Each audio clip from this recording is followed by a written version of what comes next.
Hermanos, en este 21º domingo durante el año, la liturgia nos habla de la salvación y podríamos comenzar nuestra reflexión dominical por la segunda lectura de la carta a los Hebreos, donde el autor de esta carta habla acerca de la corrección de Dios, los famosos castigos de Dios, ¿no? Si uno estudia atentamente el Antiguo Testamento sin necesidad de ser un especialista, ¿no es cierto? Con lo que se puede uno acercar con un libro o mismo en internet, con una versión segura de la Biblia, cuando hay algún castigo, porque el Antiguo Testamento es un poco como más duro, porque la gente también es más dura, la religiosidad es primitiva, y Dios, como respeta la libertad, también respeta la forma que tiene la gente de aprenderse, de inculturar. No pasa por encima Dios de la libertad y de la forma que tienen las personas, sino que los va conduciendo.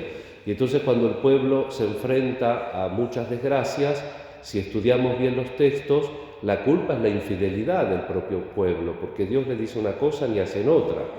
Podríamos decir los 10 mandamientos, pocas palabras, ¿no? 10 mandamientos. Esta palabra es una norma de instrucción. Me acuerdo, este domingo me levanté pensando en el padre Santolín, que me mandó al seminario de Varela por dos motivos. El primero, musical. El salmo que se usa hoy es el Laudate Dominum, que es el salmo más pequeñito de la liturgia. Tiene 2 estrofas de 2 renglones nada más. Y hay una versión estupenda de Mozart, que fue la primera que yo conocí cuando era chico, y los domingos por la tarde escuchábamos con el párroco música clásica. Así que hoy no voy a cantar en la homilía, porque con esta voz y a la mañana, y la homilía no es para cantar, pero el Laudate Dominum me está sonando en la cabeza. Así que primera memoria de mi párroco. Y segunda memoria, decía que los 10 mandamientos es como las instrucciones. Dice, yo me compro un aparato formidable, decía esa palabra, formidable, y dice, veo las instrucciones y digo, no, yo lo uso como quiero.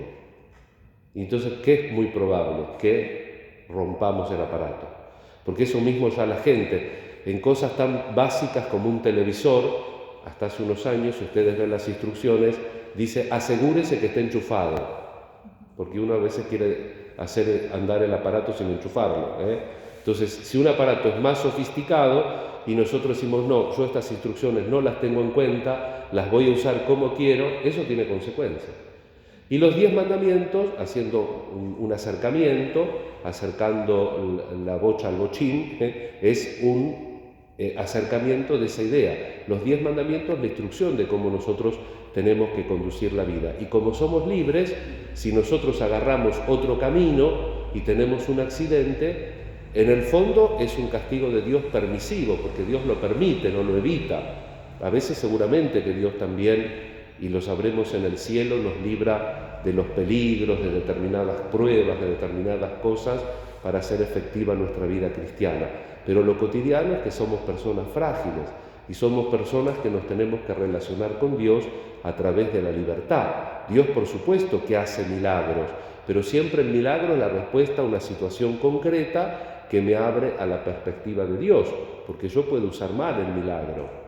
Yo tengo una necesidad económica, Dios me ayuda para que lo haga, para que mejore eso, y después yo empiezo a generarme otros problemas sin ser consciente de que esa fe de una y que tengo que empezar a usar bien mi libertad, que tengo que ponderar, pesar bien la realidad. Yo siempre, para no poner ejemplos actuales que a veces son más conflictivos, porque a veces uno no entiende la propia vida y es más claro verlo objetivamente, ¿no? El tema del desierto, cuando el pueblo de Dios quería carne. Entonces le manda por 2 días una bandada de codornices y el pueblo come carne hasta que les agarra un cólico. Dice el texto, les agarró un cólico por su gula. Dios le dio la carne, pero el tema es cómo yo usé esa carne, ¿no es cierto?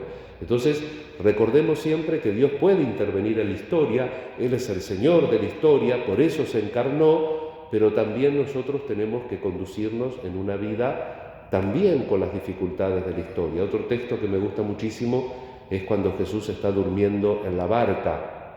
Cuando Jesús duerme en la barca, ante el furor de la tormenta lo van a despertar. Y entonces Jesús les dice, hombres de poca fe, y le pega un grito al viento y calma el mar. Y esa expresión, hombres de poca fe ¿en quién? En Jesús no, porque lo fueron a despertar para que le saquen las papas del fuego. En poca fe en ellos eran personas que se habían criado en esas barcas, saben lo que hay que hacer en una tormenta, no hace falta que Dios le haga el milagro ya. Entonces Jesús le dice, qué poca fe en ustedes, que esa situación, aunque con dificultad, la podrían haber enfrentado, porque tenemos libertad y tenemos que hacernos cargo precisamente de nuestra vida, que es un don de Dios, siempre en relación con Él. Porque lo principal de todas las intervenciones de Dios en la historia es que nosotros lo encontremos a Él y hagamos las obras buenas, que eso en definitiva es entrar por la puerta estrecha, hacer las obras buenas. Hacer las obras buenas no siempre es fácil, pero es lo que da plenitud y lo que da salvación. Nosotros tenemos que aprender a obrar el bien, como dice también la Escritura, dejar de obrar el mal, aprender a obrar el bien. Y hay un concepto teológico que está en la religión de Israel, que es el particularismo de la salvación. La salvación es particular, la entiende la generalidad del pueblo de Israel como propia del israelita. Los otros pueblos no se podían salvar. Por eso la pregunta de Jesús. Una persona le preguntó, ¿es verdad que son pocos los que se salvan? Porque se salvaban solo los judíos y solo los judíos que practicaban el judaísmo. Así que serían pocos en relación al pueblo conocido. Y Jesús lo pone en otro ámbito. Dice, traten de entrar por la puerta estrecha, porque la misma palabra de Dios nos dice, Dios quiere que todos los hombres se salven y lleguen al conocimiento de la verdad. Y conocer la verdad es hacer el bien, obrar el bien. El obrar sigue al ser.